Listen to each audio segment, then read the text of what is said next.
Bonjour à tous, donc je vous propose de commencer cette conférence sur la mobilité urbaine avec donc la question quelle place pour l'utilitaire et le poids lourd, donc le véhicule industriel en général.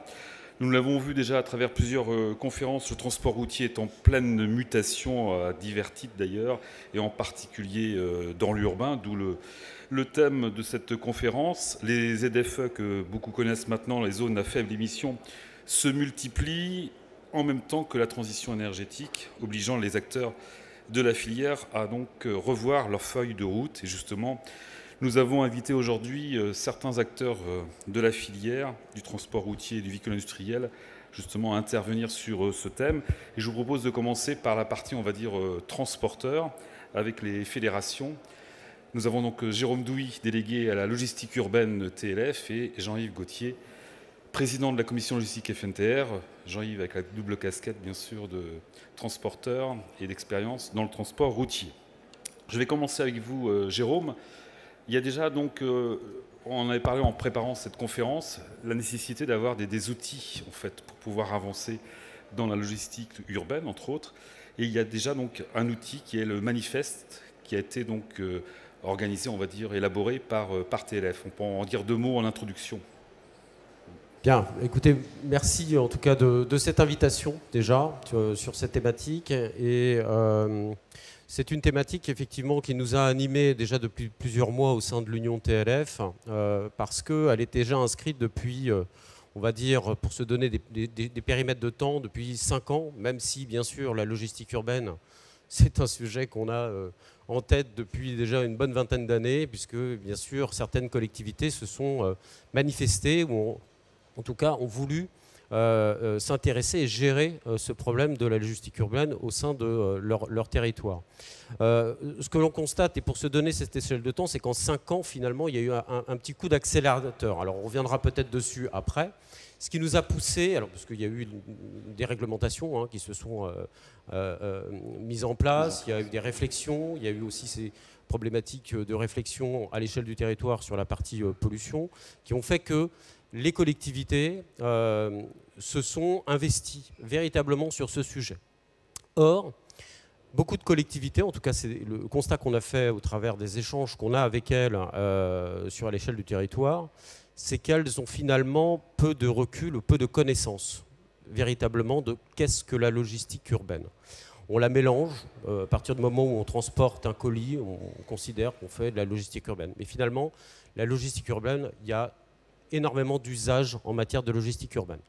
Donc, nos professionnels qui aujourd'hui, je dirais, s'investissent au niveau de l'Union TLF, ont souhaité pouvoir engager ou en tout cas donner, puisqu'on a l'habitude de faire des outils pour nous, nos professionnels, mais plutôt de finalement transmettre un outil vers les collectivités pour les éveiller. Alors, c'est pas un outil, d'ailleurs, j'ai là, j'en fais la promotion, il est téléchargeable sur le site de l'Union TLF. Les interpeller, en fait. Pardon ? Interpeller les collectivités. Tout à fait, c'est les interpeller sur les enjeux, bien sûr, sociétaux, qui sont associés, bien sûr, à l'attractivité de leur territoire, les enjeux économiques, bien sûr, et naturellement, les enjeux environnementaux, sur lesquels on reviendra après, puisqu'il y a une vraie, finalement, visualisation de transition énergétique, on le voit bien par Solutrans, sur l'exposition des véhicules aujourd'hui à énergie alternative. Donc c'était véritablement, finalement, de les interpeller sur les questions essentielles qu'ils ont à gérer et que de toute façon, ils ne peuvent pas contourner. Et la période du Covid est toujours, malheureusement, mais a été dans ces périodes un peu sombres, assez révélatrice de cette situation et de cette nécessité pour une collectivité de sa résilience à gérer la logistique urbaine pour la consommation de ses résidents. Donc ce manifeste ne résout pas évidemment l'intégralité des problèmes de la logistique urbaine, mais par contre a cette volonté d'interpeller, d'ouvrir le dialogue. Et nous, au niveau de l'Union TLF, on est bâti avec des délégations régionales. Ça nous a permis de commencer avec, au sein même des territoires, de pouvoir effectivement engager ce dialogue avec des outils concrets. Juste une précision, Jérôme, vous pouvez le dire, c'est que le manifeste a été élaboré également, entre autres, en vue des JO 2024, qui va nécessiter du transport et beaucoup de logistique aussi. Dans la perspective des JO, oui, on a créé une démarche qui s'appelle une logistique en or, on avait anticipé, en fait, parce que finalement, 80-90% de l'attractivité des JO va se passer sur la région parisienne. Évidemment que sur la région parisienne, ça fait déjà partie, cette discussion sur la logistique urbaine, qui a été entamée depuis des années. Et on voit bien que l'accélération qu'il va y avoir au travers des JO nécessite de toute façon une vraie prise en compte de la dimension de la logistique urbaine. Premièrement, parce qu'il y aura une logistique urbaine associée à la dynamique des JO eux-mêmes. Hein, il y a des marchandises propres aux JO, il va y avoir du montage, du démontage, il y a une logistique de chantier qui est en cours, mais il y aura une logistique de démontage, puis il y aura une logistique d'approvisionnement, et très dédiée sur les JO. Mais dans le même temps, il y a quand même une vie qui continue. Et donc il y aura quand même une logistique du quotidien qui devra quand même s'effectuer et en pleine qualité. Et donc on a monté ce collectif, donc une logistique en or, qui est devenu aujourd'hui le club logistique en or. Alors désolé, j'essaie d'un peu de vous faire les traits d'histoire, mais parce que finalement, par cette initiative de la profession, qui a rassemblé quand même 46 organisations, on a traduit 53 propositions, il y en a une vingtaine qui ont été retenues dans le champ et dans le périmètre de Paris 2024. Et Paris 2024 a décidé, avec la DGITM, donc le ministère, avec la ville de Paris, avec la délégation interministérielle, de créer ce club logistique en or. Et on travaille en ce moment sur cette perspective. Alors, outre cette sensibilisation justement des collectivités, 2 ou 3 exemples de propositions dans le manifeste? Alors, 2 ou 3 exemples. On va être sur l'économie circulaire, par exemple. Aujourd'hui, vous avez 2 systèmes de logistique, deux systèmes de logistique. En tout cas, sur la partie de l'économie circulaire, sur les déchets. Vous avez des camions vides, finalement, qui rentrent pour ramasser les déchets et en ressortir plein. Je vous le schématise, c'est pas tout à fait vrai comme ça. Me lancez pas des tomates. Bien sûr que nos entreprises rentrent à 100% normalement plein, pour livrer les marchandises dans la ville, et ressortent, on va dire, pour faire simple, en tout cas 80% vides.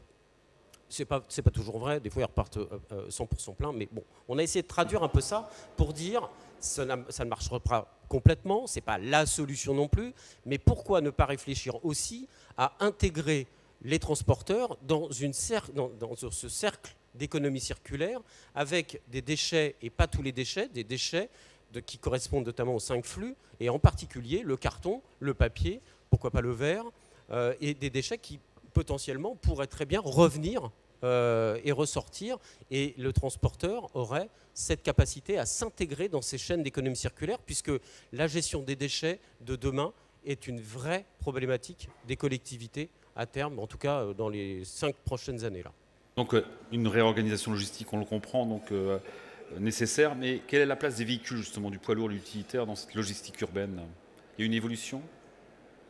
On le voit notamment avec l'explosion de En fait, l'évolution, alors je ne sais pas, peut-être qu'on reviendra après dessus, bien sûr qu'il y a une évolution. Le problème, l'évolution, en fait, elle est liée à une équation avec beaucoup d'inconnus aujourd'hui. Elle est liée parce qu'il y a une mise en place et une évolution, comme je disais, réglementaire qui est en cours. Cette évolution réglementaire, elle se traduit de plus en plus par les ZFE, ces fameuses zones à faible émission, sur lesquelles certains territoires, déjà pour refaire l'histoire, s'étaient engagés volontairement, puis ensuite par loi ont été contraints parce qu'ils dépassaient des seuils. Une quarantaine à peu près de localités. Alors, on va vers une quarantaine effectivement de collectivités à court terme qui vont devoir, même si elles ne sont pas contraintes par le sens polluant, mais contraintes de mettre en place en fait une zone à faible émission. Donc le fait de mettre une zone à faible émission, ça veut dire qu'elles vont être dans l'obligation finalement de se projeter dans le temps, d'avoir un calendrier de restriction de circulation des véhicules. Donc des véhicules qui, aujourd'hui, traditionnellement, parce que c'est un peu notre couteau suisse du quotidien, le diesel, risquent donc à terme de ne pas pouvoir rentrer dans les collectivités, qu'ils soient en VUL ou en poids lourd. Bon, la transition énergétique évolue. On voit bien qu'elle n'évolue pas forcément dans le même rythme en fonction du gabarit du véhicule. Et on voit bien que quand on fait le tour du salon et quand on entend bien sûr les professionnels, les VUL sont peut-être un petit peu plus larges aujourd'hui et ouverts en gamme pour essayer de répondre aux exigences de demain, c'est-à-dire l'électrique, peut-être l'hydrogène demain et encore. Mais en tout cas, c'est surtout l'électrique pour le centre urbain qui visiblement semblerait utiliser. Donc le VUL a sa place. Le poids lourd, c'est encore compliqué parce que l'évolution technologique n'est pas prête. Donc le fait est, c'est que bien sûr que dans les années qui vont arriver, il va y avoir une réorganisation, une réaffectation. Maintenant, la première massification, enfin, je voudrais juste la rappeler, c'est qu'une semi, en règle générale, c'est 4 porteurs, et ensuite, vous avez 35 VUL, et ensuite, vous avez des cyclocargos. Enfin, vous voyez, la première massification, c'est quand même le véhicule qui va massifier le maximum de produits. Le problème, c'est qu'aujourd'hui, la technologie risque de ne plus être en association avec les volontés et la mise en place des ZFE en matière de critères. Alors, de plus en plus de ZFE, on en parlait. Je mets à la place d'un transporteur qui obligatoirement va faire plusieurs villes. C'est-à-dire qu'on a une nécessité également d'un maillage équilibré. Oui, en fait, c'est là un peu tout le challenge. C'est même évident. C'est là tout le challenge qu'on a au travers des 44 collectivités qui vont devoir s'engager. C'est premièrement, c'est pour ça que le manifeste est un des outils, c'est de les acculturer et de dire attention, ne raisonnez pas tout seul. Les acteurs du transport et de la logistique sont vos amis, entre guillemets, c'est-à-dire qu'on est là pour vous aider à mettre en place, et à partir du moment où il y a une collaboration qui s'installe, eh ben, il y a un équilibre commun qui va s'installer, et donc ce sera évidemment vertueux pour tout le monde.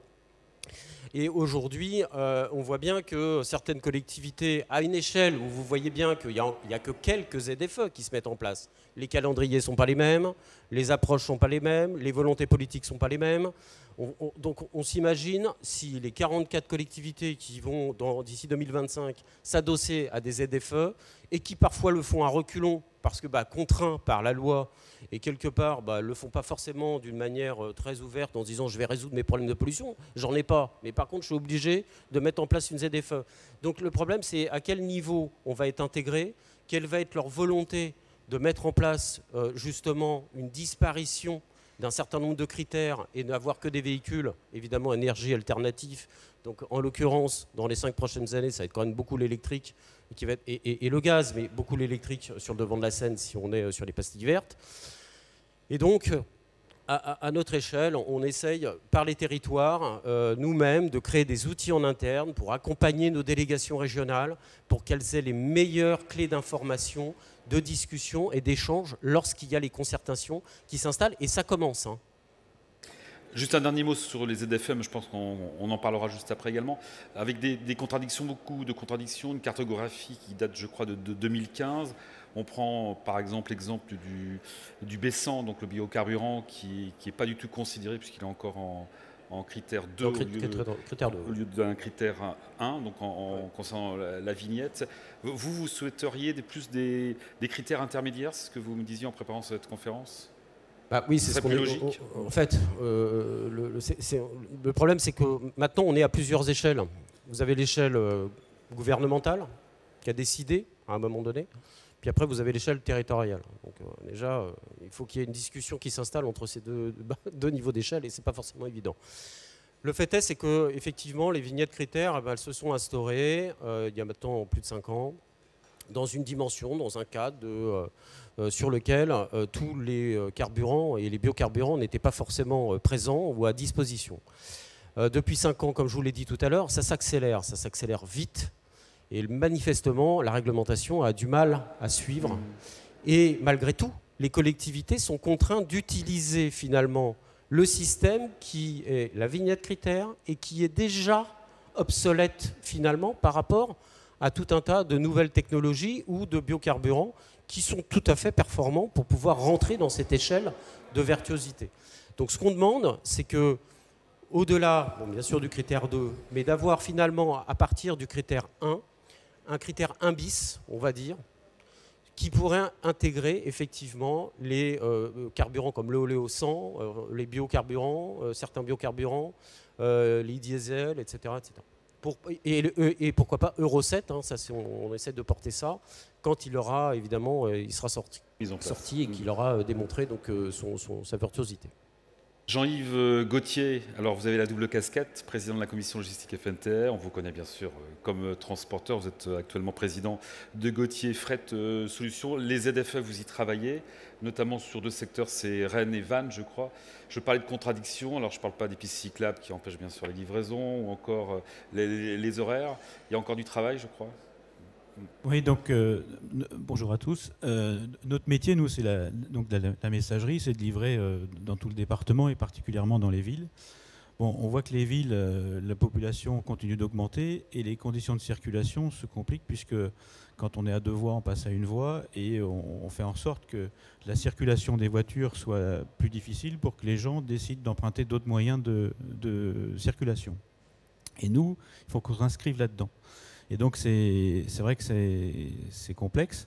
Alors pourquoi on a décidé, en tant que patron de GFS, mais aussi à la FNTR, c'est justement de participer au dialogue et aux réunions qu'organise, si je prends le cas de la Bretagne, donc Rennes Métropole, qui a sorti le 24 juin une charte de logistique urbaine.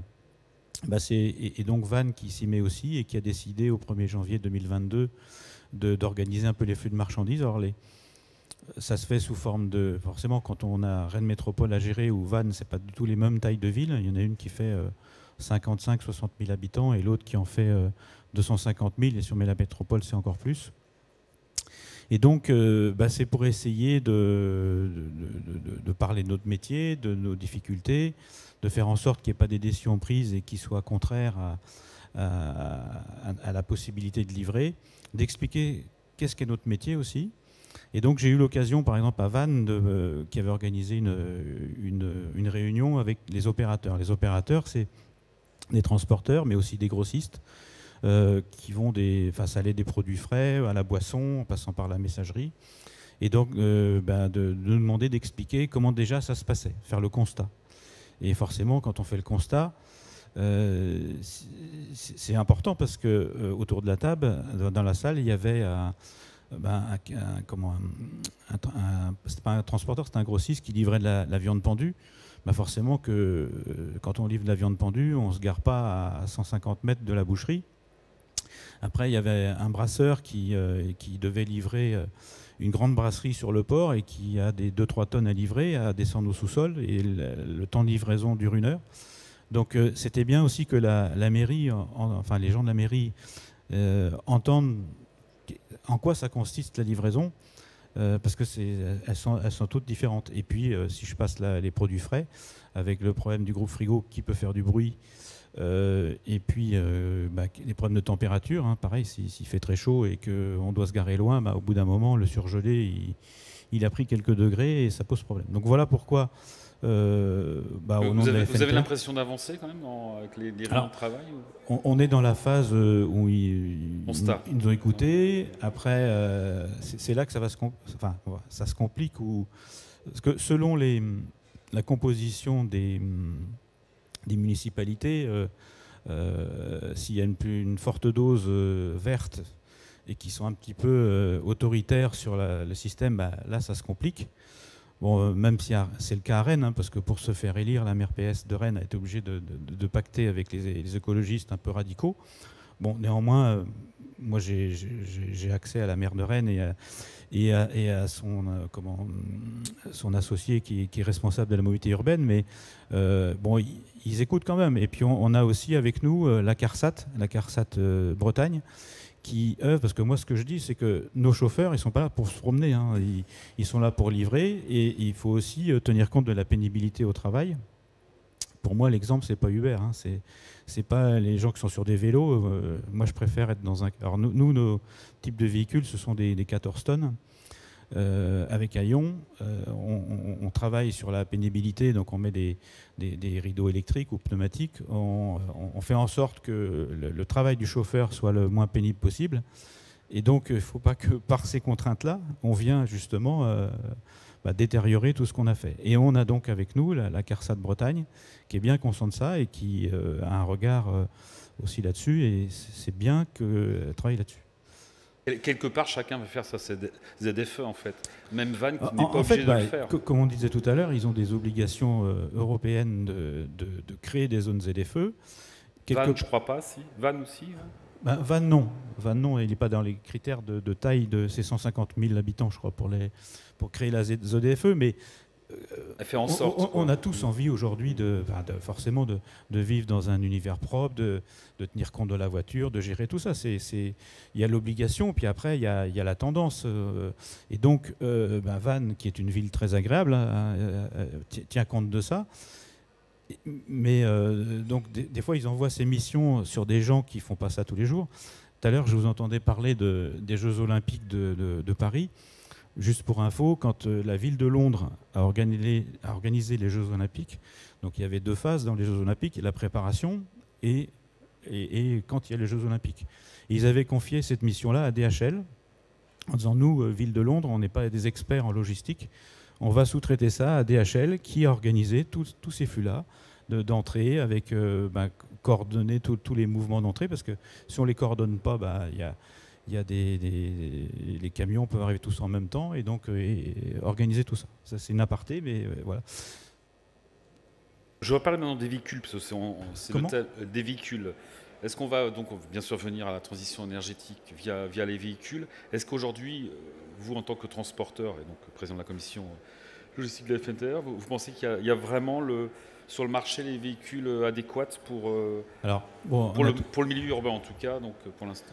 On a tous vécu le Dieselgate, et quand il y a eu le Dieselgate, on s'est dit on a des camions diesel, il faut tuer le diesel. Donc qu'est-ce qui restait? Et entre autres, si je parle de la grande distribution, ils ont tous été vers les véhicules au gaz. Bon, alors les véhicules au gaz, c'est bien, mais il faut faire beaucoup de kilomètres pour les rentabiliser. Et aujourd'hui, ça devient même problématique parce que au prix du gaz, ça devient plus cher que le diesel, même si on fait beaucoup de kilomètres. Et donc, on voit bien aussi que dans la mise en place des ZEDFE, à terme c'est 2-3 ans, ils veulent exclure les véhicules thermiques, donc gaz et diesel. Et donc, qu'est-ce qui reste comme énergie? L'hydrogène, c'est pas encore tout de suite, électrique. Alors nous, on a fait le choix d'acheter un véhicule électrique 14 tonnes, donc qui est arrivé au mois de juin. Et on a 2 autres qui rentrent, un au mois de janvier 2022 et un autre au mois de mai 2022. Donc ce sont des 14 tonnes électriques. Il y en a un qui est exposé sur le stand Volvo, là, qui sera chez nous après. Donc ça, c'est un véhicule qui fait pas de bruit, qui ne pollue pas, alors, en plus, on l'a équipé PIC. Alors pour ceux qui ne connaissent pas PIC, c'est une norme hollandaise qui permet de certifier la limitation du bruit sur toute sa... Comment je veux dire il y a le bruit du moteur, mais donc là, c'est un moteur électrique, donc ça fait moins de bruit, mais le haillon, le rideau, le plancher, enfin, toutes les activités de livraison. Et donc on a fait ce choix-là, mais... Bon, la taille de notre entreprise, c'est 450 personnes, c'est 200 véhicules moteurs. On ne peut pas demain convertir tout ça en électrique parce qu'on n'en a pas les moyens financiers, ça coûte quand même cher. Néanmoins, pour les ZEDFE, on a pris le pari d'en mettre un sur Rennes, on va mettre un sur Vannes et un autre sur Quimper sans doute. Voilà. Alors, vous parlez de l'électrique qui est, on va dire, le plus évident pour l'urbain, mais ça se complique quand il y a notamment le frigo, tout ce qui est également chantier, c'est plus compliqué. Il y a le cas de Nice, vous m'en parliez en préparant la conférence. C'est ça, hein? Non, on parle automatiquement de l'électrique pour le groupe frigo. Et c'est dans mon ancien métier, donc on était transporteur frigo, j'étais patron d'STG. On avait 900 semi-frigos et 600 porteurs frigos. C'est compliqué. Et là, je voyais sur les stands les véhicules électriques frigo. On arrive à une autonomie de 100 km, ce qui est rien.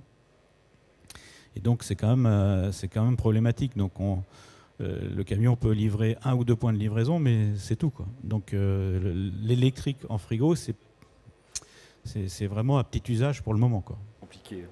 Jérôme Douy, revenons également sur on parlait d'électrique, des problèmes d'infrastructure, on en parle beaucoup, notamment pour l'électrique et le gaz. Il n'y a pas de réseau borné pour l'instant, il n'y a pas de maillage sur la France, on va dire, complet. C'est un problème aujourd'hui encore? Il y a un maillage, mais il n'est pas pour la logistique, il est pour le particulier aujourd'hui. En tout cas, c'est pour ça que l'échange qu'on a aujourd'hui avec les collectivités qui a besoin de cet accompagnement-là, parce que, encore une fois, c'est une équation avec beaucoup de variables inconnues aujourd'hui, et même nous, et surtout nos prestataires logistiques, ont beaucoup de mal à se à se repérer dans cet ensemble-là. Les gammes de véhicules, vous parliez des gammes de véhicules, oui, elles correspondent pas forcément à toutes les activités.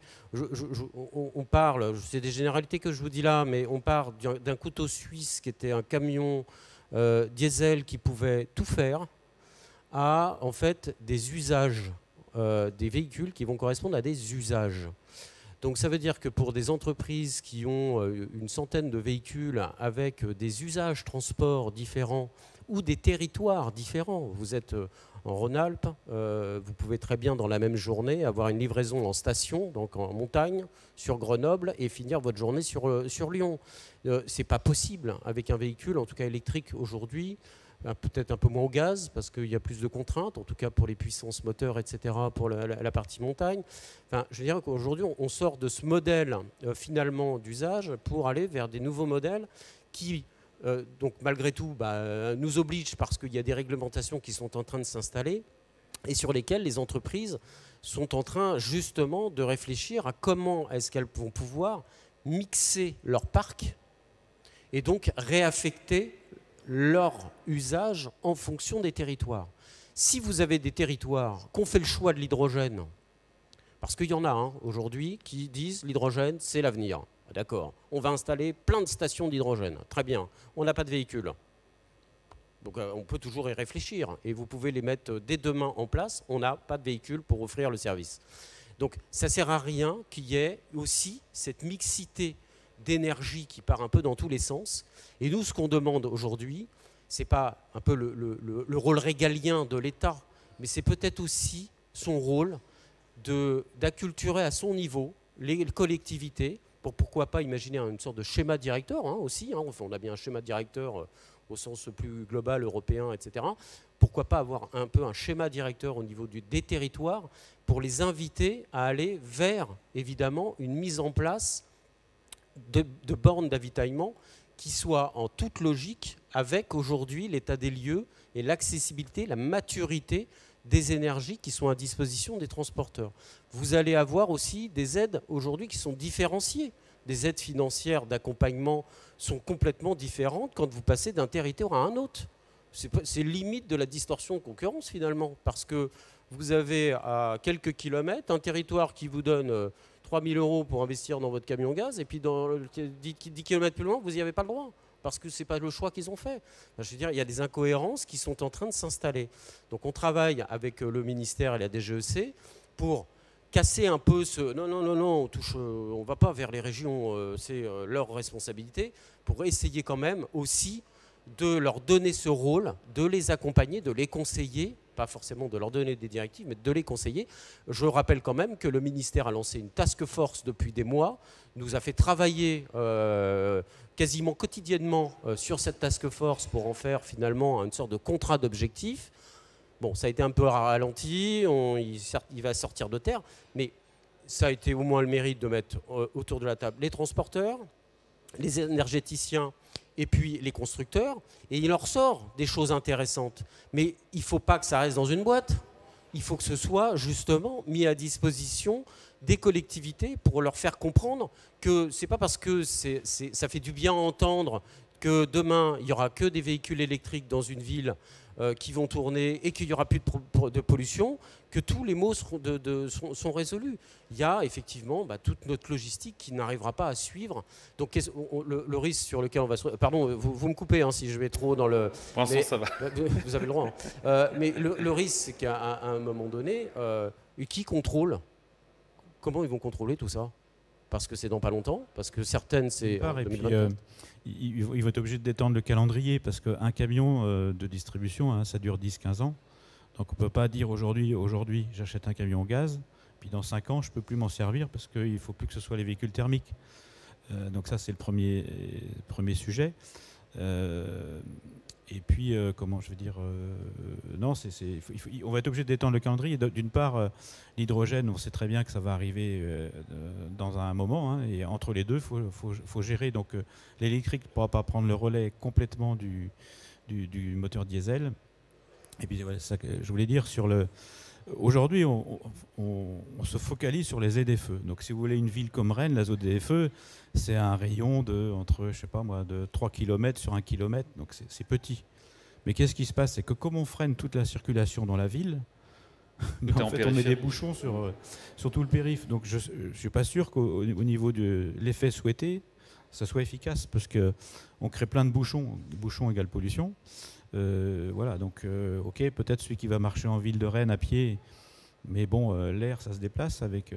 Donc je pense qu'il faut aussi raisonner un peu plus loin que la zone ZFE. Juste un dernier mot, Jérôme. Oui, mais vous avez une logique de territoire que finalement, au sens de la région, de la métropole, ils doivent avoir. C'est-à-dire qu'il y a un effet ciseau qui s'installe. Le périmètre d'une ZFE, elle évolue dans le temps. On a vu l'exemple aujourd'hui le plus flagrant, mais on va le retrouver, c'est Paris qui avait mis sa ZFE, et puis finalement la métropole a dit tiens, bah, je vais suivre, je mets aussi ma ZFE à 86. Allez, oui, mais entre les deux, il y a des plateformes logistiques qui sont là. Donc le problème, c'est que ces plateformes logistiques, c'est des plateformes d'approche.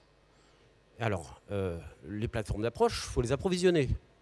Donc elles viennent parfois d'Europe, les camions qui viennent d'Europe, qui vont demain ne plus pouvoir rentrer dans ces zones-là. Donc, parce que la technologie, elle n'est pas prête, parce que le réseau des bornes n'est pas prêt. Mais pourtant, en 2024, c'est ce qui va se passer. Donc, aujourd'hui, la volonté politique, elle est complètement en décalage aussi de son aménagement du territoire et comment, en fait, elle veut que sa logistique soit en fait en phase avec, évidemment, les contraintes qu'elle lui donne. Donc ne plus pouvoir alimenter ces plateformes-là, ça veut dire qu'il y a tout un tas de sous-traitants qui travaillent aussi pour des grands groupes qui ne pourront plus accéder et qui ne pourront pas investir.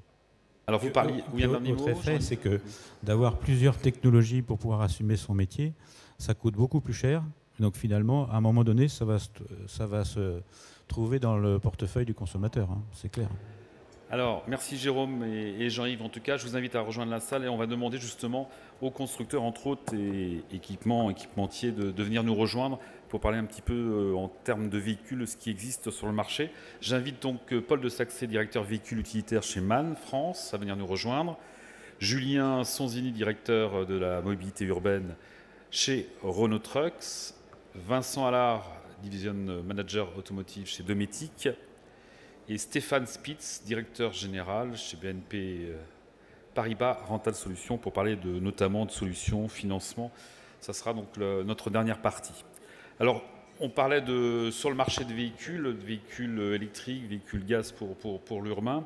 On va commencer par vous, Paul de Saxé. On a toute une gamme d'utilitaires sur le marché, notamment utilitaires électriques. On reviendra dans un instant sur la partie poids lourd également en tonnage. On peut faire un point sur tout ce qui est utilitaire électrique, notamment. Oui, bien sûr. Bonjour à tous. Merci d'organiser cette conférence sur un sujet, on l'a vu dès l'introduction, est complexe, passionnant et qui implique énormément de personnes dans toute la chaîne, les transporteurs, les logisticiens, les constructeurs, les financeurs. Donc, problème complexe se résout à beaucoup d'acteurs. Aujourd'hui, effectivement, en tant que constructeur, on a une responsabilité d'amener des solutions. Ça a été évoqué dans la première partie. Il faut qu'aujourd'hui, la technologie évolue si on veut remplacer les véhicules thermiques à terme par des véhicules propres. Alors, la technologie est là. Il y a déjà une technologie pour l'urbain. Pour l'urbain, effectivement, la réponse aujourd'hui qu'on entend partout, c'est l'électrique. C'est certainement une partie de la solution. Est-ce que c'est toute la solution? On a évoqué l'hydrogène. L'électrique, est-ce que c'est toute la solution? Parce qu'aujourd'hui, l'électrique, ça veut dire quoi? Dans le transport avec des véhicules utilitaires ou des camions. En fait, du transport utilitaire du camion, c'est simplement un rapport de volume d'encombrement et de poids. Et plus vous êtes lourd et plus vous êtes gros, et plus il faut de la puissance. Et donc ça veut dire plus il faut des batteries. Plus les batteries aujourd'hui sont puissantes, plus elles sont grosses, plus elles sont lourdes. Donc finalement, c'est un peu une équation étrange de se dire, pour déplacer 40 tonnes, aujourd'hui c'est le poids d'un ensemble semi-remorque lourd, et vous imaginez la puissance et la taille des packs batteries. Et donc c'est autant de charges utiles, c'est-à-dire de quantité de marchandises en moins que vous pouvez mettre. Donc l'équation est vraiment complexe en fait. Alors, donc plus c'est gros, plus c'est dur d'électrifier, et plus c'est petit, plus ça va être simple. Une trottinette électrique, ça tombe sous le sens presque. Mais un tracteur, un ensemble semi-routier, pour le moment, avec la technologie des batteries existantes, même si elle progresse de plus en plus, on comprend que c'est à la fois en termes de financier et en termes de poids et d'équation économique complexe, sans parler des infrastructures. Sur la logistique urbaine, sur des tout petits véhicules, l'électrification paraît assez logique et assez simple en mise en œuvre. Adapté pour l'urbain. Adapté. Après l'utilitaire, il y a 3 familles. Il y a les petits, les moyens, les gros, pour simplifier. Donc plus c'est petit, plus ça va être facile à électrifier. Et on le voit aujourd'hui, l'offre est en train de s'étendre. Et plus ça va être gros, et plus c'est complexe. Parce qu'on va être limité en termes de rayonnement. On va être contraint aussi en termes de charge utile disponible pour de la marchandise. C'est quand même l'objet d'un véhicule utilitaire ou camion, c'est de transporter de la marchandise, en tout cas pour une partie des applications. Donc voilà, l'offre aujourd'hui n'a pas suivi la volonté politique. Ça a été évoqué dans la première partie. Et malgré tout le travail des constructeurs, c'est pas facile de changer une filière aussi importante. L'automobile en Europe, c'est à peu près 20% des emplois. Il faut amener toute une filière à se transformer et des constructeurs aussi à passer d'une technologie éprouvée depuis 100 ans à autre chose. Donc, vous proposez donc en gamme de l'électrique, on est bien d'accord pour l'instant utilitaire, bientôt également en plus gros tonnage en poids lourd. Alors effectivement, on a un produit qui a été lancé déjà il y a 3 ans, en électrique dès le début, avec une technologie qui, à ce moment-là, était vraiment très aboutie. On a un véhicule qui fonctionne très très bien, mais avec une autonomie de 120 km pour un utilitaire. Donc ça suffit pour de la livraison du dernier kilomètre, et donc c'est les premiers à passer en électrique. Donc aujourd'hui, on sent que le marché est en train de se développer, mais ça ne représentera cette année encore que 1% du marché. Le poids lourd, ça sera le double en autonomie, je crois, c'est ça? Le poids lourd électrique. Poids lourd électrique, aujourd'hui, on a des prototypes qui ont 200 km d'autonomie, puisque finalement, la capacité d'un porteur 26 tonnes, c'est celui qu'on propose. On peut évidemment embarquer beaucoup plus de packs batterie, arriver à ces 200 km d'autonomie, ce qui est déjà relativement important, mais qui limite quand même les capacités de rayonnement. Et puis, il faut un temps de recharge assez important. Donc, vous avez déjà un prototype, c'est ça, dans 50 véhicules en proto Exactement. Donc, il y a 50 véhicules qui ont été construits et mis à la route et qui tournent. Il y avait eu un projet pionnier, on va dire, en Autriche, et ça fonctionne. Simplement, c'est plus de contraintes pour les transporteurs, pour les utilisateurs. Alors, pour l'utilisateur, c'est assez confortable, un véhicule électrique, mais pour un transporteur, il faut intégrer le temps de recharge, il faut intégrer une infrastructure, et tout le monde n'a pas la possibilité d'avoir ces infrastructures, et c'est un coût, évidemment, par rapport à une station-service qu'on va trouver partout. Alors on parle électrique, il y a les biocarburants également qui sont possibles pour l'urbain. Alors les biocarburants sont effectivement possibles pour l'urbain. Il y a aussi l'approvisionnement de biocarburants, puisqu'il faut avoir une infrastructure pour pouvoir recharger en biocarburant, ça ne se trouve pas partout. Donc aujourd'hui, c'est vrai qu'avec l'Oléo 100, c'est une alternative pour la partie poids lourd. En tout cas, c'est une évolution pour la partie poids lourd, pour du biocarburant. Mais aujourd'hui, autant le gaz a pu obtenir un règlement critère 1, ce qui n'est pas le cas pour le biocarburant, ce qui est un peu antinomique. Donc on espère que ça évolue de ce côté-là. Et que le centre permette d'obtenir un critère 1, ça donnerait déjà une solution supplémentaire aux transporteurs et à tous les acteurs de la logistique. Julien Sonzini, vous chez Renault Trucks, vous avez une approche également par segment, par usage. Alors ça va du restaurateur au chantier. C'est cette logique-là pour l'urbain en tout cas. Absolument, bonjour à toutes et tous. Alors effectivement, chez Renault Trucks, on va avoir une approche plutôt, comme on l'évoquait tout à l'heure, au niveau de l'usage. Si on repart vraiment de la logistique urbaine et de son écosystème, il faut savoir qu'il y a une multitude de métiers, une multitude d'usages, c'est ce qui a été dit précédemment. On va parler de construction, de tout ce qui est chantier, de tout ce qui est route, ça c'est des flux qui constituent la logistique urbaine. On va avoir tout ce qui est recyclage et tout ce qui est flux sortant, collecte, qui feront partie de ces flux urbains. On va avoir toute la distribution qu'on connaît un petit peu plus, et dans cette distribution, M. Gauthier le disait à juste titre, on a encore plein de spécificités, du frigorifique, de la messagerie, café, restaurant, pondéreux, plutôt volumineux, ou alors tout ce qui est relatif au colisage et postage qui est issu du e-commerce et de l'augmentation de la pénétration du e-commerce. Prendre en compte le flux, en fait, hein, c'est ça. Pardon ? Prendre en compte le flux. Oui, tout à fait. En fait, l'idée, c'est de dire il y a tout cet écosystème dans la logistique urbaine, et c'est important effectivement de sensibiliser toutes les parties prenantes, parce que chaque flux, chaque métier a une base roulante spécifique, a une carrosserie spécifique, a un usage spécifique, avec un nombre de kilomètres, avec un besoin de massification ou un besoin de flexibilité. On a du flux B2B pour la restauration, par exemple. On a du flux B2C avec particulier pour le colisage. Ce n'est pas les mêmes besoins, donc ce n'est pas les mêmes véhicules, ce n'est pas les mêmes zones de chargement. Donc vraiment, c'est important. Et le risque, effectivement, c'est d'avoir un véhicule par usage, ce qui n'est pas nécessairement viable. En tout cas, chez Renault Trucks, on essaye vraiment de prendre l'usage du client final, qu'on connaît bien grâce à notre expérience thermique, diesel, et que maintenant, on essaye d'appliquer en version électrique. Donc si on part de ces usages, on dit finalement, quels sont les segments les plus contraints ? On en a parlé, il y a la distribution, pas uniquement, la collecte. On pense que certains de ces usages sont assez appropriés, et en tout cas, on a pris la décision au sein de Renault Trucks, qui fait partie du groupe Volvo, de partir sur l'électrique, batterie, pour ces usages-là. Parce qu'on pense que ces segments-là, leurs utilisations, les kilomètres, encore une fois, vont nous permettre, avec les évolutions technologiques qu'on attend dans les prochaines années, avec la batterie lithium-ion, d'adresser ces sujets en batterie électrique. En abandonnant le thermique. Pardon ? En abandonnant le thermique. Alors, progressivement, parce qu'effectivement, il y a le nombre de kilomètres, il y a l'urbain, l'ultra-urbain, le périurbain, le régional. Donc aujourd'hui, on va être, même si la décision a été prise, même si l'arbitrage est pris au niveau du groupe, on va plutôt parler de mix énergétique. Donc on va dire, effectivement, la gamme utilitaire Renault Trucks Master Z2 3 tonnes 1, 3 tonnes 5 en 52 kWh nous permet de faire aujourd'hui, avec les nouvelles versions, pas loin de 200 km. Donc on couvre un usage. On a nos D16 tonnes, 26 tonnes, D-White 26 tonnes aussi pour la collecte, pour la distribution, qui va permettre de répondre à une partie de ces usages. Ça ne suffira pas, en tout cas pas pendant la période de transition.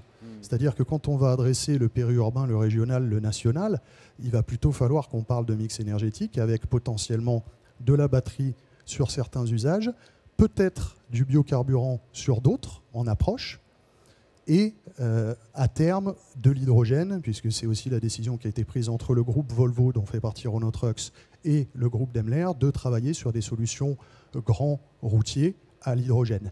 Et ça, on n'est pas sur la même échelle temps.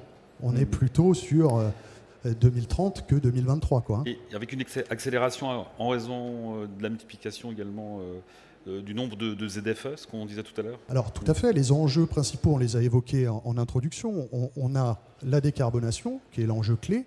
On doit réduire le CO2, très clairement, qui est corrélé à la création d'une petite cinquantaine de ZFE en France. On a ensuite tout ce qui est lié à l'urbanisation, parce qu'en France, en 2025, 8 Français sur 10 vivront en ville, avec les flux dont on a parlé au préalable. Donc tout ça, ça va s'intensifier. Il va y avoir une accélération de tous ces flux, de tous ces besoins. Ensuite, on a aussi tout ce qui est lié au e-commerce, on en a parlé, le particulier, accentué par la crise sanitaire, qui commande et qui veut être livré le lendemain ou 2 heures après. 25% du e-commerce, c'est la pénétration en 2025. Donc tout ça, ça va encore augmenter. Et enfin, on a un besoin au niveau de la digitalisation et de la connectivité. C'est-à-dire que tout cet écosystème, il va devoir communiquer. Monsieur Douy en parlait très bien tout à l'heure. C'est par concertation qu'on arrivera à travailler.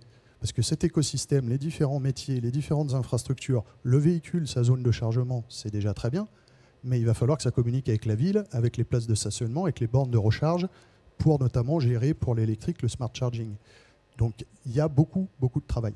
Alors avec une nouveauté quand même chez Renault Trucks, vous me l'avez appris donc en préparant cette conférence, d'être constructeur de poids lourds, d'utilitaires, et à moyen terme d'être également fournisseur de solutions logistiques. Expliquez-nous un petit peu. On va dire que c'est déjà un petit peu le cas sur tout ce qu'on fait au niveau des véhicules thermiques diesel. C'est-à-dire qu'il y a le véhicule, il y a l'ensemble roulant par partenariat, hein, on n'internalise pas nécessairement tout. On a aujourd'hui des solutions de location qui fait partie du service au-delà du véhicule. On a les solutions financières avec notre captive. Mais on réfléchit maintenant de plus en plus au-delà du véhicule. La base roulante, qu'elle soit électrique ou thermique, j'ai envie de vous dire, c'est un moyen parmi d'autres. sa zone de chargement et la manière dont on gère la zone cargo, c'est aussi un moyen, et tout ça doit être cohérent en tant qu'ensemble. Mais finalement, c'est un des maillons de la chaîne. Dans la logistique urbaine, il y a la partie entreposage, il y a la partie mise à disposition pour le client final, la consigne, les lockers par exemple. Tout ça, ça contribue à l'efficacité de la logistique urbaine. Si on considère que le véhicule, sa base roulante, sa cargaison, on a 1/10 de l'équation. Donc c'est d'apporter une solution globale aux transporteurs. C'est ça, et de réfléchir vraiment au-delà du véhicule. Vous ne changez pas de métier en tout cas. On ne change pas de métier, mais on va dire qu'on maîtrise déjà la base roulante, on va continuer de la transformer en électrique pour couvrir tous les segments, mais on ne s'interdit pas de réfléchir à tout ce qui est autour des plateformes et connectivités qui ne sont pas du véhicule en tant que tel, mais qui sont quand même des aspects très importants. Et on ne s'interdit pas de réfléchir surtout au dernier kilomètre, avec des véhicules plus petits, et au dernier mètre. Le vélo cargo n'est pas choquant en tant que tel, pour certains usages, et ils ne répondent pas à tous les besoins non plus. Mais voilà, on prend toute la chaîne, et en tout cas, on se pose la question de où est-ce qu'on peut avoir de la valeur ajoutée pour notre client. Ce n'est pas que le véhicule. Paul et Julien, une question qui fâche souvent. Le prix, le TCO, on entend un petit peu tout et n'importe quoi sur le TCO, notamment sur l'électrique, le gaz. Paul ? Alors, je peux parler surtout de la partie véhicule utilitaire. Sachant juste une précision, c'est qu'on est sur de l'urbain, puisque c'est le thème de la... Donc sur moins de kilomètres que sur de la longue distance, bien sûr. Oui, on est sur moins de kilomètres. Je dirais qu'après, comme toute nouvelle technologie, au démarrage, il y a peu de volume et il y a des gros frais de développement, donc le produit est cher. Et puis plus le volume va augmenter, et plus la diffusion va être large, plus la technologie va être mature, et plus le prix va finir par se réduire. On disait la même chose sur l'Euro 6. Exactement, même sur les générations de véhicules diesel, on démarre toujours un peu plus haut quand il y a eu beaucoup d'investissements. Il ne faut quand même pas oublier que les camions aujourd'hui émettent 98% de moins d'émissions que ceux d'il y a 20 ans, ou il y a 30 ans en arrière. Donc on a déjà progressé énormément. Mais voilà, donc il y a forcément, avec les volumes se développant et la technologie devenant plus mature, une baisse de prix. Il y a 2 ans à Solutrans, on avait annoncé, nous, une baisse de prix très significative, de l'ordre de 25% sur nos véhicules électriques, avec comme promesse d'avoir un coût de détention à 3-4 ans sur les gros utilitaires, identique à un diesel pour quelqu'un qui fait 20 000 km par an. Grâce à quoi les ventes ont décollé. Aujourd'hui, c'est 10% de nos commandes. Donc ça veut dire qu'on a retenu une équation économique qui est pérenne pour une entreprise.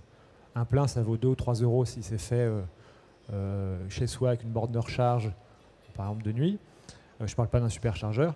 Donc voilà, on a trouvé une équation économique qui, pour certains acteurs, certains usages limités, fonctionne. Donc je dirais que voilà, ça va être aussi la loi de l'offre et la demande et la maturité de la technologie. Julien, justement, cette différence de kilomètres, c'est important pour des différences de TCO aussi. Oui, tout à fait. Et encore une fois, ça dépend des segments et des usages. Sur l'utilitaire, on n'est pas loin d'être un TCO équivalent. On n'est vraiment pas loin. Mais jusqu'à 200... Du thermique. Sur l'électrique par rapport au thermique. Oui. Je veux dire, dans 2 ans, je pense qu'on sera vraiment très très proche. Sur d'autres usages dont on parlait tout à l'heure, on aura besoin peut-être de 4-5 ans. Tout dépend, encore une fois, de l'usage et du besoin client en termes de flexibilité et de la capacité à massifier. Et vous prenez l'augmentation également du gaz et l'électrique en considération? Alors, pour nous, le gaz, c'est... On y revient un peu sur le TCO gaz actuellement avec l'augmentation du gaz. Pour nous, c'est qu'une énergie de transition, ça c'est pas forcément pérenne. En tout cas, c'est un choix d'entreprise, c'est l'arbitrage qu'on a décidé, puisque de toute façon, qu'on parle de gaz naturel ou pas, on veut sortir de tout ce qui est fossile à horizon 2040 au niveau du groupe Volvo. Donc le gaz, pour nous, c'est de transition, c'est quelques niches, mais c'est pas censé être pérenne. C'est un choix, encore une fois, d'entreprise. Pour les autres carburants, je pense qu'au niveau du biocarburant, on n'est vraiment pas loin de l'équilibre, pour le coup. Tout ce qui est électrique sur les segments dont on a parlé plutôt de distribution urbaine, périurbaine, en 2025, on sera très proche de l'équilibre. Et en attendant, effectivement, on a besoin du support des pouvoirs publics dans la phase de transformation, puisque vous n'êtes pas sans savoir qu'on a encore des accompagnements, bonus écologiques, etc., dont on a besoin parce qu'on est dans cette période de transition et on doit aider nos clients à s'y retrouver financièrement.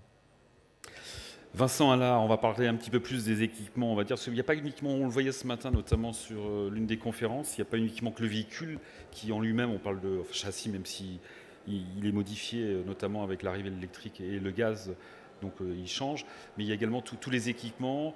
Vous proposez par exemple, on va parler de derniers mètres en ville, des équipements, notamment des box qui vont dans la transition énergétique également? Bonjour à toutes et à tous. Oui, on présente sur le stand quelque chose d'assez innovant en fait. Pour nous, historiquement, on présente du confort et de la sécurité pour les poids lourds et les véhicules utilitaires. Donc on va présenter aussi bien de la caméra angle mort pour le poids lourd qui va être de plus en plus confronté à du cycliste, à du motocycliste ou à des trottinettistes, si on peut les appeler comme ça, et qui sont plus ou moins sensibles au code de la route. Donc c'est plus on peut aider aussi le chauffeur, parce qu'il ne faut pas l'oublier dans la démarche, à avoir une vigilance avec la technologie. Et puis sur la partie réfrigération, comme le disaient Jean-Yves et Jérôme auparavant, c'est de partir de l'usage. C'est-à-dire que l'usage, il y a de plus en plus de Uber Eats, enfin, tout ce qui est livraison de repas, que ce soit du fast-food, du gastro. Donc on est parti aussi de ces usages-là pour essayer de jouer sur la qualité et donner une solution de transport qui ne détériore pas la qualité. Donc on a publié un livre blanc aussi, vous pouvez trouver sur notre site Domotique Professionnel. Vous pouvez voir des statistiques où il y a 37% des gens qui sont irrités par la qualité qu'ils reçoivent, soit c'est trop froid, soit c'est détérioré visuellement. Et il y en a 52% qui commanderaient plus souvent si c'était mieux livré d'un point de vue qualitatif. Donc ça apportait des solutions en fait. Exactement. Donc ça, apparemment, pourquoi on a développé la Dailybox, c'est vraiment ça, ça se plug sur un véhicule scooter électrique ou thermique. Et ça va permettre de tenir au chaud ou au froid ou en ambiant. Il y a la possibilité d'avoir différentes solutions à ce niveau-là. Donc vous êtes entre la chaîne transport en fait et jusqu'au dernier mètre, c'est ça? Exactement. On a aussi des solutions pour les véhicules utilitaires de réfrigération intégrée ou mobile avec des conteneurs ou des glacières. Et là, on est allé un peu plus loin sur le dernier mètre, comme on dit, quoi. Ce qui peut être important, ce que disait Jean-Yves tout à l'heure, c'est notamment l'élément crucial qui est l'emplacement du véhicule pour livrer. C'est-à-dire que vous pouvez apporter des solutions justement sur le... je ne sais pas bien saisir pour les livraisons en ville. Oui. C'est ça, c'est-à-dire que vous disiez qu'il y avait des problèmes d'emplacement pour les véhicules, pour les livraisons. Vous pouvez régler les problèmes, vous apporter des solutions en tout cas pour la livraison au dernier mètre. On s'adresse vraiment aux véhicules vélo cargo. On équipe aussi des remorques pour vélo à assistance électrique avec des solutions. Donc il y a énormément d'ébullition sur toutes les solutions nouvelles à partir du vélo, à partir du scooter, à partir du vélo à assistance électrique ou pas, pour améliorer aussi le transport des denrées périssables, parce que comme on en a parlé sur les camions, sur les stationnements, les longues distances ou bloquer des stationnements, donc qui vont avoir des conséquences sur la chaîne du froid, elle est aussi valide pour le repas du particulier et sur tous les points de livraison. Et effectivement, c'est quelque chose qui s'est accéléré avec la pandémie. Et comme on le dit, les calendriers sont très très courts par rapport aux technologies, par rapport aux attentes des consommateurs. Stéphane Spitz, alors vous êtes directeur général de BNP Paribas Renta Solutions. Votre terrain de jeu, donc, c'est le véhicule. Vous vous définissez comme fournisseur de services, notamment de financement. Vous êtes un assembleur de solutions. On parlait tout à l'heure du prix des véhicules électriques, de gaz. On peut dire aujourd'hui que vous avez des solutions justement pour les transporteurs, pour l'achat parce qu'on voit qu'il y a très peu d'aides en fait pour acheter des véhicules. En tout cas, enfin, des véhicules, ce sont des véhicules industriels propres aujourd'hui. Oui, tout à fait. En fait, ce qui se dessine et qui a été dit tout à l'heure, c'est que l'avenir, pendant encore quand même quelques années, ce sera un paysage multi-énergie. On parlait des usages, on parlait de... Jérôme Douy disait tout à l'heure que le camion couteau suisse qui pouvait tout faire, c'est fini. La question qui se pose, c'est quelle énergie, pour quel usage et surtout à quel coût. Et donc les réponses, il y en a. Notre rôle, nous, en tant que loueurs, nous on est loueurs multimarques, on fait de la location longue durée. Ce qu'est la location longue durée, c'est peut-être important de le préciser pour la suite de l'échange. C'est que dans un loyer de location longue durée, vous avez du service et puis vous avez une partie financement. Dans le loyer service, vous avez de la maintenance, des contrôles réglementaires, etc. Et puis dans la partie financement, et c'est ça qui fait la spécificité de la location longue durée, vous intégrez dès le départ la revente du véhicule. Et donc, vous réduisez d'autant l'effort qu'ont les entreprises à faire, vous le limitez à l'usage qu'elles vont faire. Et donc, pour répondre à votre question, là où il y a des réponses qui sont très concrètes, c'est que dans cette mosaïque-là de choix d'énergie, de choix de véhicules qui vont être à faire, la question c'est plus de savoir s'ils vont être faits si on doit y aller ou pas, c'est comment on y va et surtout à quel coût. Et ce qu'on apporte, c'est un outil et c'est une méthodologie, on parlait d'outils, et c'est notamment de raisonner en TCO et d'avoir une approche de TCO. Et donc, quand on regarde ce qu'il est possible de faire et quand on fait quelques simulations en termes de TCO, il y a des exemples très concrets de solutions qui permettent, dans les mobilités urbaines, d'avoir des réponses dès aujourd'hui sur des mobilités, sur des énergies alternatives, avec un TCO qui est effectivement, sur de l'électrique, par exemple, assez proche ou très proche du thermique. Donc vous me demandiez un exemple qui paraît intéressant parce qu'il remet peut-être en cause certaines idées reçues. Sur un exemple type d'une nacelle sur un 3,5 tonnes, exactement comme celle qu'on s'apprête à mettre à la route dans le cadre du marché de l'éclairage de la ville de Paris. Et bien, dans un cas de figure comme celui-ci, on arrive à avoir un TCO de l'électrique, comme tu le disais tout à l'heure, très proche de celui du thermique, de celui de son équivalent diesel. C'est assez contre-intuitif parce que ce sont des matériels qui valent 30 à 40% plus cher et finalement en TCO on arrive à avoir 4 à 5 points d'écart. Donc il y a des solutions, elles existent, mais ce qui est important quand on suit ce dénominateur commun qui est le TCO, d'avoir en tête, c'est que les leviers peuvent agir complètement différemment selon les usages et ils agissent différemment selon les usages et selon les types d'énergie. Le nombre de cycles de batterie est important, peut être déterminant également pour le TCO, je crois aussi. Alors il est déterminant pour être très pragmatique sur la réalité d'usage, c'est-à-dire que plus il y a de batterie, plus on réduit aussi la charge utile. Or, il y a des contraintes opérationnelles. Dans l'urbain, ça peut être... Exactement. Et voilà. Et puis, il faut bien avoir en tête dans finalement ce qu'attendent les clients, qui sont des outils d'aide à la décision et des outils pour faire des choix, c'est qu'il y a des leviers, un levier qui est classique en électrique, plus on roule, plus c'est favorable à l'électrique, jusqu'à certaines limites techniques que peuvent être l'autonomie ou que peuvent être le type d'utilisation. Selon le type d'utilisation, s'il y a plusieurs arrêts, s'il y a une charge embarquée sur le véhicule qui est très importante, ça peut avoir des effets très importants. Tout ça pour dire que finalement l'outil est d'être très en amont avec la bonne méthodologie et les bons outils d'analyse et de TCO permet de se faire une idée un peu plus pragmatique des sujets à identifier. Un dernier point qui me semble important, la location peut être une étape avant l'achat d'un véhicule pour justement les véhicules propres, électriques et gaz qui coûtent cher aujourd'hui pour un transporteur. Elle est d'autant plus une étape que finalement, derrière la location longue durée, il y a aussi la valeur ajoutée de ce mode de financement et de ce mode de gestion, qui est notamment d'externaliser, de bien identifier l'ensemble des coûts de détention, d'externaliser un certain nombre de risques, à la revente, à la maintenance, etc.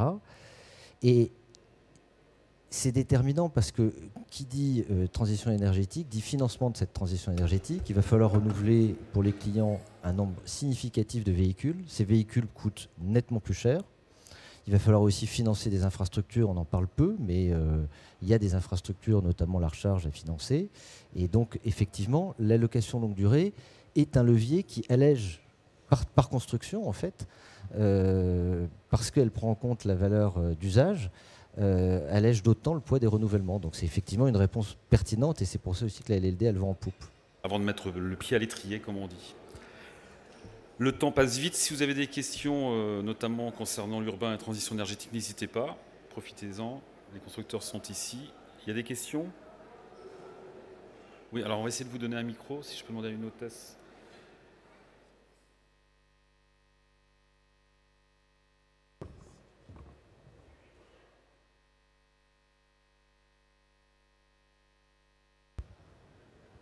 Oui, bonjour, Jean-Louis Vicente. La question concernait le TCO. Est-ce que vous intégrez justement le coût des infrastructures dans le TCO? Qui veut répondre?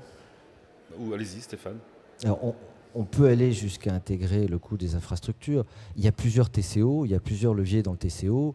Le corps du TCO On a une approche en partenariat avec des énergéticiens. Hein, c'est notre rôle d'assembleur de solutions. Ça va dans la transition énergétique, effectivement, jusqu'à la prise en compte du besoin de financement de ces infrastructures.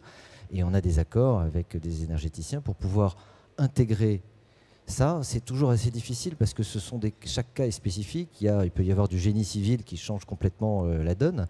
Mais en tout cas, celui du financement des bornes peut être intégré de façon globale dans l'approche TCO et même dans le financement, puisque c'est notre métier. Julien, peut-être compléter, non? En tant que constructeur? Nous, on ne considère pas le coût de l'infrastructure dans le TCO des véhicules. On ne va pas jusqu'à ce niveau d'intégration. Voilà. On peut le faire dans le cadre, si vous voulez, dans les infrastructures, il peut y avoir quelque chose de simple, c'est une borne type wallbox. Ça, c'est quelque chose de simple, un investissement qui est limité. Intégrant dans le TCO, je pense que ça fait du sens pour quelqu'un qui a un seul véhicule et qui se pose la question d'avoir un véhicule électrique parce que l'usage lui convient. Après ça, quand vous avez une plateforme logistique avec énormément de véhicules qui sont concernés et des rotations rapides, vous avez besoin de recharge plus rapide. Donc là, on n'est plus tout sur les mêmes infrastructures. Effectivement, il y a du génie civil. Et donc là, on est plutôt dans l'infrastructure du client en question selon son usage. Donc si c'est une plateforme logistique, ça va plutôt être dans l'investissement du bâtiment pour le long terme, avec la question qui va se poser, c'est quelle solution je mets aujourd'hui, pour aujourd'hui, mais aussi pour dans 3, 4, 5, 6 ans, avec l'évolution qu'on peut connaître. Donc pas simple de l'intégrer. Sur des petites choses simples, quelqu'un qui voudrait un seul véhicule, qui sait qu'il va rayonner à moins de 100 km, pas de problème. Pour pour une flotte, pour des véhicules plus gros, c'est plus complexe. Peut-être une toute dernière question? Pas de questions? Mais en tout cas, je vous remercie, messieurs. Et à très bientôt pour un prochain débat, puisque le sujet est inépuisable, en tout cas. Merci à tous. Merci, au revoir.